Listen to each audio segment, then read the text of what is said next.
Hello दोस्तों, नमस्कार। स्वागत है आपका मेरे YouTube channel math bye short track में। और मैं राजेश आज आपको साइंस के 100 महत्वपूर्ण क्वेश्चन कराऊंगा जो कि वन लाइनर टाइप में रहेंगे, जो कि आपके एग्जाम पॉइंट ऑफ व्यू से बहुत ही महत्वपूर्ण रहेंगे। आरआरबी ग्रुप डी में ये एग्जाम पैटर्न के हिसाब से आपके क्वेश्चन कराए जा रहे हैं, जो कि आरआरबी ग्रुप डी में बहुत क्वेश्चन इसी पीडीएफ में से आपके आ जाएंगे। तो आप इस वीडियो को जरूर देखें। एसएससी, जीडी, आरआरबी, एनटीपीसी या यूपी पुलिस के लिए आप तैयारी कर रहे हैं तो ये वीडियो आपके लिए बहुत ही इम्पोर्टेंट है। तो चलिए आज के क्वेश्चन स्टार्ट करते हैं और इस वीडियो में आपके साइंस के 100 क्वेश्चन कराए जाएंगे। तो पहला क्वेश्चन है, पीतल मिश्र धातु है। पीतल मिश्र धातु है तो पीतल किसकी मिश्र धातु है? कॉपर और जिंक की। तो इसकी एक ट्रिक है दोस्तों, देखिए पीतल को हम लिख लेंगे पिता जी। तो पी से तो बन गया पीतल, ता से बन गया तामा यानी कि कॉपर, प्लस जी से बन गया जिंक। तो आप इस क्वेश्चन को इस ट्रिक से याद कर सकते हैं, जो कि आपके एग्जाम में आपको बेनिफिट कर सकती है। तो चलिए अगला क्वेश्चन है कि जर्मन सिल्वर मिश्र धातु और कॉपर, जिंक और निकिल की। तो जर्मन सिल्वर मिश्र धातु और कॉपर, जिंक, निकिल की। कांसा मिश्र धातु कॉपर और टिन की। कांसा मिश्र धातु कॉपर और टिन की। गन मिश्र धातु कॉपर, टिन व जिंक की। टाका मिश्र धातु टिन, लेड व सीसा से। हीमोग्लोबिन यौगिक है प्रोटीन का। रुधिर का तरल भाग है प्लाज्मा। आपसे क्वेश्चन पूछा जाए कि रुधिर का तरल भाग है तो आप बताएंगे प्लाज्मा। क्वेश्चन नंबर 8 है कि पित्त उत्पन्न होता है। पित्त किससे उत्पन्न होता है? तो यकृत से। क्वेश्चन नंबर 9 है, रक्त से अशुद्ध पदार्थों को अलग करता है तो वक्र यानी कि किडनी। क्वेश्चन नंबर 10 है, वायरोलॉजी संबंधित है। वायरोलॉजी यानी कि वायरो से आपको क्या थोड़ा थोड़ा फील दे रहा है? वायरोलॉजी यानी कि वायरस। वायरस यानी कि वायरस मतलब विषाणु के अध्ययन से वायरोलॉजी संबंधित है। क्वेश्चन नंबर 11 है, प्लाज्मोडियम परिजीवी है। प्लाज्मोडियम किसका परिजीवी है? तो मलेरिया रोग का। क्वेश्चन नंबर 12 है, वायुमंडल में ऑक्सीजन की मात्रा संतुलित करता है प्रकाश संश्लेषण द्वारा। कवकों का अध्ययन कहा जाता है माइकोलॉजी। कवक का अध्ययन कहा जाता है माइकोलॉजी से। चलिए क्वेश्चन नंबर 14 है, प्रोटीन का पाचन पूर्णतः कहाँ होता है? प्रोटीन का पाचन पूर्णतः कहाँ होता है? तो कहाँ होता है? छोटी आंत में।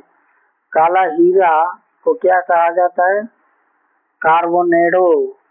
काला सीसा को क्या कहा जाता है? ग्रेफाइड। जीवन रक्षक हार्मोन कौन सा होता है? एडिनल। और इसी को लड़ो या मरो हार्मोन्स भी कहा जाता है एडिनल को। और एडिनल हार्मोन्स किससे निकलता है? एडिनल ग्रंथि से निकलता है। ब्रॉन्काइटिस रोग किससे संबंधित है? तो हृदय से संबंधित है। मेंढक का हृदय कितने कोष्ठ का होता है? तो मेंढक का हृदय कितने कोष्ठ का होता है? 3 कोष्ठ का। और आपके होमवर्क के लिए है कि मछली का हृदय कितने कोष्ठ का रहता है? ये आपके लिए कमेंट बॉक्स में इसका आंसर जरूर दें। आज का होमवर्क एक ये हो गया। चलिए अगले क्वेश्चन पर चलते हैं। क्वेश्चन नंबर 20 है, दूध में उपस्थित प्रोटीन होता है। दूध में कौन सा प्रोटीन उपस्थित होता है? तो कैसीन। अनुवांशिकी का नियम किसने दिया था? तो मेंडल ने दिया था। कोश का शब्द का निर्माण रॉबर्ट ब्राउन ने दिया था। आप बताएंगे कि कौन सी सन में दिया था। क्वेश्चन नंबर 23 है कि अदरक व आलू खाने योग्य भाग है, तो कौन सा है? तना है। तो देखिए दोस्तों, इसका एक ट्रिक है, आप कैसे याद करेंगे। हद हद कर दी आपने है से हल्दी,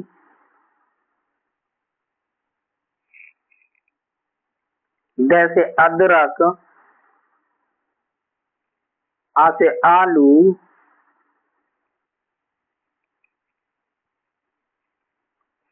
तो चलिए दोस्तों आगे चलते हैं। क्वेश्चन नंबर 24 है कि दूध में पाई जाने वाली शर्करा लैक्टोज होती है। मूत्र का निर्माण वक्र यानी कि किडनी में होता है। चलिए दोस्तों अगला है क्वेश्चन नंबर 26 है, कपड़ों को सूखना और दूध से दही निकालना सिद्धांत अपकेंद्रीय बल से संबंधित है। इंद्रधनुष के बीच का रंग होता है हरा होता है। क्वेश्चन नंबर 28 है कि रेडियो सक्रियता की माप की जाती है, किससे की जाती है? गीगर मूलर काउंटर से। क्वेश्चन नंबर 29 है, रॉकेट की गति आधारित है संवेग संरक्षण के सिद्धांत पर। क्वेश्चन नंबर 30 है कि मूल रंग नीला, पीला, हरा है। क्वेश्चन नंबर 31 है, सेक्स टैंक का प्रयोग ऊंचाई मापने के लिए किया जाता है। क्वेश्चन नंबर 32 है कि बिजली बल्ब में गैस भरी होती है अक्रिय गैस। चलिए क्वेश्चन नंबर 33 की तरफ चलते हैं। क्वेश्चन नंबर 33 है कि नाभिकीय विखंडन में प्रयुक्त ईंधन कौन सा है? नाभिकीय विखंडन में प्रयुक्त ईंधन कौन सा है? यूरेनियम। क्वेश्चन नंबर 34 है, तरंग दैर्घ्य सबसे ज्यादा व कम, देखिए तरंग दैर्घ्य सबसे ज्यादा होता है लाल में और सबसे कम होता है, सबसे ज्यादा होता है रेड में और सबसे कम होता है बैंगनी यानी कि वॉयलेट में। पटाखों में हरा रंग बेरियम के कारण होता है। क्वेश्चन नंबर 36 है कि वायुमंडल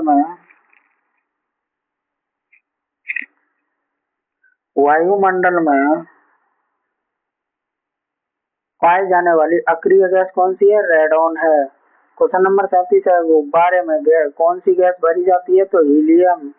क्वेश्चन नंबर 38 है, फोटोग्राफी में क्या इस्तेमाल किया जाता है? Silver bromide. पानी की स्थिर कठोरता दूर करने के लिए पोटेशियम दूर की जाती है, पोटेशियम क्लोराइड से की जाती है। रबर का बहुलक है आइसोप्रीन। स्थायी तथा अस्थायी कठोरता दूर होती है सोडियम कार्बोनेट से। कैमरा, दूरबीन, लेंस, विद्युत बल्ब, धूप, चश्मा में प्रयुक्त कांच कौन सा होता है? तो फ्लिंट कांच। क्वेश्चन नंबर 43 है, क्वेश्चन नंबर 43 है कि पारा का अयस्क क्या है? तो सिनेबार। तांबा का अयस्क क्या है? क्रोप्राइट। ठोस में ऊष्मा का संचारण किस विधि द्वारा होता है? तो चालन विधि द्वारा। क्वेश्चन नंबर 46 है, ध्वनि की तरंग होती है तो अनुदैर्घ्य सूर्य की अनुप्रस्थ। तो देखिए दोस्तों इनको कैसे याद रखें। ध्वनि में क्या है? ध, आधा ध, और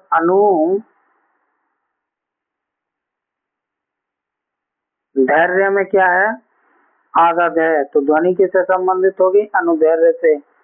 प्रकाश, प्रकाश में क्या है? प, और अनुप्रस्थ में क्या है? प। तो आशा करता हूँ दोस्तों आज के बाद इस क्वेश्चन को आप गलत नहीं करेंगे।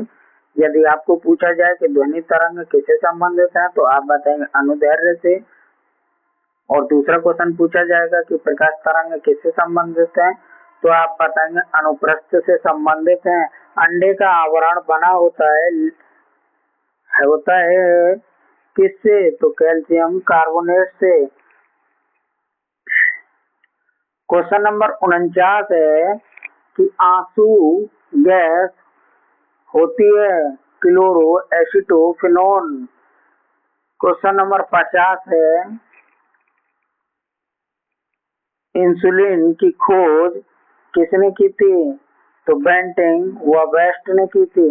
तो देखिए आप दोस्तों, लगभग अभी 10 मिनट हुआ है और हम लोग 50 क्वेश्चन कर चुके हैं और सारे क्वेश्चन आपके एग्जाम में आने वाले क्वेश्चन है। ये नहीं कि ऐसे ही इजी इजी क्वेश्चन करा दिया, ये सब क्वेश्चन आपके एग्जाम में आएंगे और आए हैं जो कि आपके बहुत ही इम्पोर्टेंट रहेंगे। चलिए क्वेश्चन नंबर 51 की तरफ चलते हैं। क्वेश्चन नंबर 51 है गैलेना के धातु का क्या? तो सीसा। आंसू में एंजाइम होता है, आंसू में कौन सा एंजाइम होता है? लाइसोजाइम होता है। पीएच का निर्धारण किसने किया था? तो सोरेनसन ने किया था। और क्वेश्चन नंबर 54 है कि मनुष्य की सबसे मांसपेशी ग्लूटियम मैक्सिसम होती है। हैजा बीमारी किससे होती है? तो विक्रिया कैलोरी से होती है। हैजा यानी कि बैक्टीरिया से होती है। पृथ्वी की आयु का परिकलन यूरेनियम डेंटनिंग विधि द्वारा होता है। क्वेश्चन नंबर 57 है कि दूध से क्रीम निकालने से दूध का घनत्व बढ़ता है। क्वेश्चन नंबर 58 है कि यूरिया का निर्माण यकृत में होता है। बुढ़ापा आता है थाइमस ग्रंथि की लुप्त होने पर। रक्तचाप नियंत्रण करता है एडिनल ग्रंथि। दूध पर पश्चीकृत ताप 62 डिग्री सेंटीग्रेड होता है। क्वेश्चन नंबर 62 है कि दूध का खट्टा होना किसके कारण होता है? तो दूध का खट्टा होना जीवाणु के कारण होता है। क्वेश्चन नंबर 63 है कि जीवन रक्षक हार्मोन यानी कि एडिनल ग्रंथि। और क्वेश्चन है आपको कि वृद्धि हार्मोन किस ग्रंथि से निकलते हैं? आप कमेंट करके जरूर बताएं। क्वेश्चन नंबर 64 है कि आरएच फैक्टर संबंधित है रक्त से। क्वेश्चन नंबर 65 है प्रोटीन का पहचान पेप्सिन व रेनिन एंजाइम द्वारा किया जाता है। क्वेश्चन नंबर 66 है लोहे के किस रूप में कार्बन की मात्रा कम होती है? तो पिटवा लोहा। तो अभी मैंने जो क्वेश्चन आपको पूछा था कि वृद्धि हार्मोन किस ग्रंथि से निकलता है, तो उसका आंसर है पीयूष ग्रंथि, जिसको हम मास्टर ऑफ मास्टर ग्लैंड कहते हैं, उसी से वृद्धि हार्मोन से निकलता है। तो चलिए क्वेश्चन नंबर 67 है हाइड्रोजन के समस्थानिक कितने हैं? तो हाइड्रोजन के समस्थानिक 3 हैं। मानव शरीर में ऑक्सीजन की मात्रा कितनी है? तो 65% है। आरए फैक्टर संबंधित है गठिया रोग से संबंधित है। एलिसा परीक्षण किससे संबंधित है? एड्स से। और आप बताएंगे कि एड्स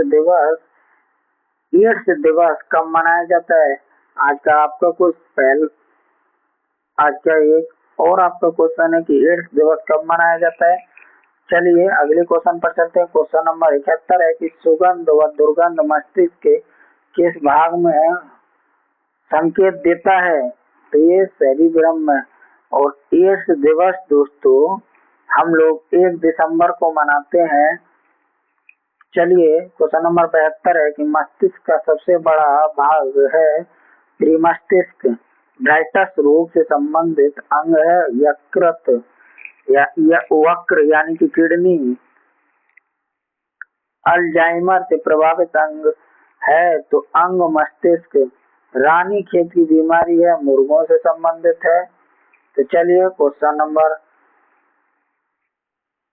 नंबर 76 है कि डायनामाइट का प्रमुख अवयव है नाइट्रो ग्लिसरीन। कोबाल्ट साइट कहते हैं गामा किरणों को। और आपका आज एक और क्वेश्चन है आपके लिए, विश्व आंध्र भूमि दिवस कब मनाया जाता है? तो बताएंगे। क्वेश्चन नंबर 77 है कोबाल्ट साइट कहते हैं गामा किरणों को। पृथ्वी का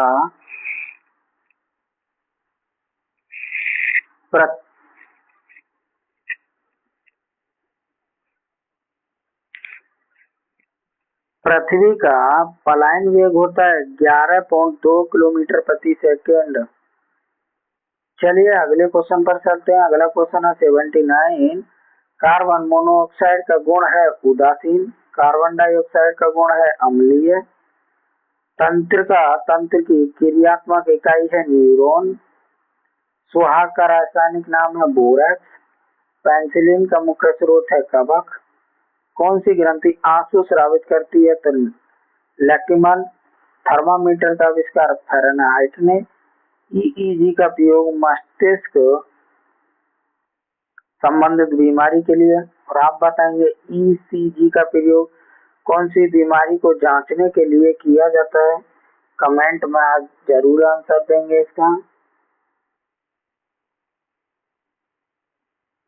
तो देखिए दोस्तों, ईसीजी का संबंध हृदय की बीमारियों से संबंधित है। चलिए अगले क्वेश्चन पर चलते हैं। क्वेश्चन नंबर 87 है कि स्वाइन फ्लू फैलता है H1N1 वायरस से संबंधित। स्वाइन फ्लू है वायरस से संबंधित बीमारी।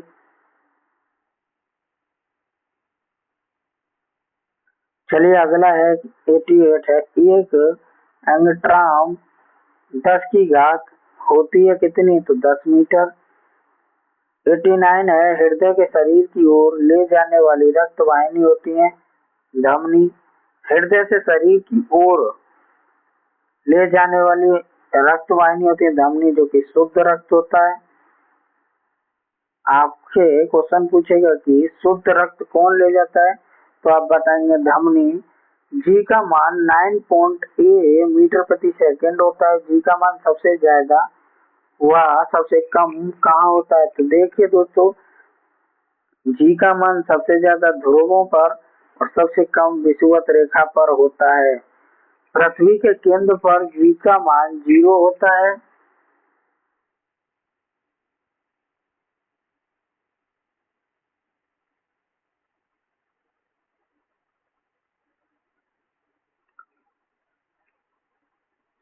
सूर्य के लिए पलायन वेग कितना होता है? 42 किलोमीटर प्रति सेकंड। 42 किलोमीटर प्रति सेकंड होता है। चंद्रमा के लिए पलायन वेग होता है 2.37 किलोमीटर प्रति सेकंड। यंग प्रस्थांतरता गुणांक का ऐसा ही मात्रक होता है न्यूटन प्रति मीटर स्क्वायर। झूलता हुआ व्यक्ति झूला पर खड़ा हो जाए तो इसका आवर्तकाल घट जाएगा।